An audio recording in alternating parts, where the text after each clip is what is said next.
Sarah's House was started as a collaborative partnership between the federal government, local government, and the nonprofit.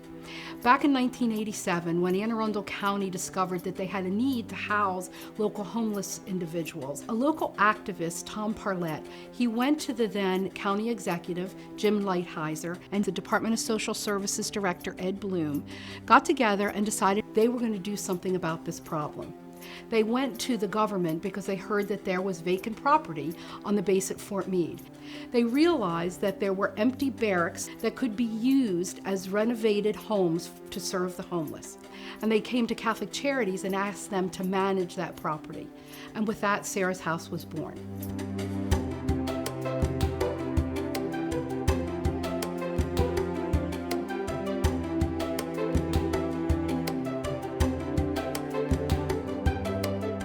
Sarah's House receives referrals from the Department of Social Services, and these are families who are actually homeless, maybe living on the streets, maybe doubled up with other families, and really are in need of starting over again. I was homeless and involved in a domestic violence situation with my children's father. When I arrived at Sarah's House in 1992, I was 19 years old. At the time, I had a 1-year-old. And I was 8 months pregnant with my daughter, who was born here at Sarah's House. They gave me the opportunity to develop self-esteem, education, and be a parent. After several years of realizing that one of the biggest barriers for our moms and dads was to have a safe environment for their children while they were looking for jobs, we opened up a licensed child care center. There is nothing like walking into the child care center and seeing peaceful children, secure, safe, and learning. Daycare is really helpful that it's on site because I could just come out the home, put them in daycare, and be on my way to work. They've improved in talking. They say pleases and thank yous and welcomes. They try to say their ABCs, but you could kind of like, the way they say it is funny, but they've improved a lot more. They seem to get along with their peers and have more people skills. The needs of our clients certainly have changed over time.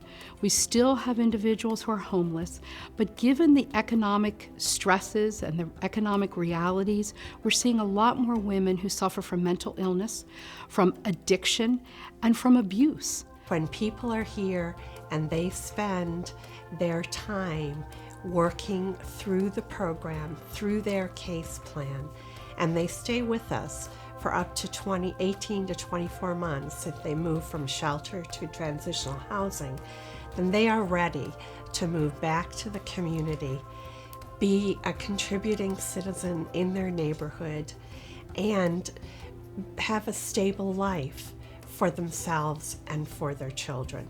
I never want to have to go through a process where me and my children, don't have a home. This place has become my home. I'm very blessed to have had the opportunity to go through this and get all the help that I've received. I want to move towards being fully independent and being able to just take care of things on my own. When our clients were ready to leave Sarah's House, they needed some support after Sarah's House. So we created a position that really is a follow-up caseworker. So someone who keeps connections with our clients once they have received services. It's all about a commitment we have given to the client that never ends. If they're ever in need of help or they need continued support on a weekly basis or a yearly basis, we are there to provide that support. I decided to give back to the program that gave to me. So I decided that I would apply at Sarah's House and start working there. And they were gracious enough to hire me. Where I am today, I'm grounded. Sarah's House paved the way, and I got on the track and started running, and I've never stopped since. On behalf of Catholic Charities and the thousands of clients that we have served, men, women, and children over the 25 years, we are grateful to all of our local partners, the U.S. Army, the Department of Social Services, many of the businesses, churches, and volunteers who have served with us. Without them, we would not have ever been able to do or to impact the number of lives that we have. I really consider this faith in action.